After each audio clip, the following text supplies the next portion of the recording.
Cray Cross Epic, Chapter 1, Episode 0, Prologue.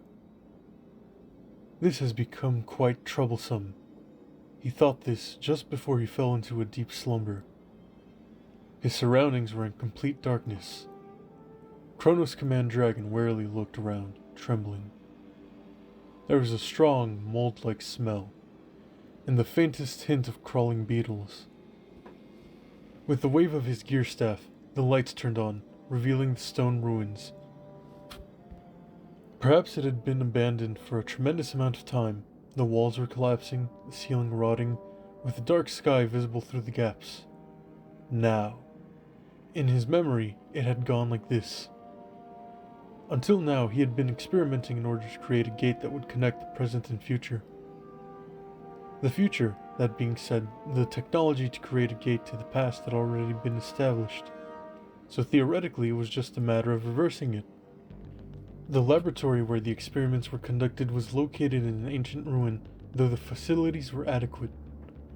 However, during the experiment, an unexpected white flash of light enveloped him, and he found himself standing there. It was an unknown location, looking around. There was not anything that looked like a gate. Was it a failure? No problem. Failure was an essential part of experimentation. And as long as the cause could be figured out, there was always next time. That is how he had been working to develop the technology to cross time and space. Chronoscommand Dragon, later in time, he would be described as follows. Gear Chronicle, with their ability to repair space-time, gained some of their time-traveling abilities through the research of Chronoscommand Dragon. However, during his experiments in respect of that, he is said to have disappeared. The place he disappeared to was a mysterious, dimly lit cavern. First of all, he had to gather information, so he put his hand to his wand again and activated a spell. A formation in the shape of a gear appeared in midair. A pale light spread out, illuminating the area intensely, but it did not spread outward from the ruins. Like the white embers of a fire, the light subsided and the place was enveloped in darkness once again. It was as if the place was covered with a thick film of air. Magic could not be used here. Well, leaked out his voice, filled with anticipation and delight, characteristic of one who had overcome so many failures. However, he had no way of knowing that this was not his world, but rather a planet called Cray.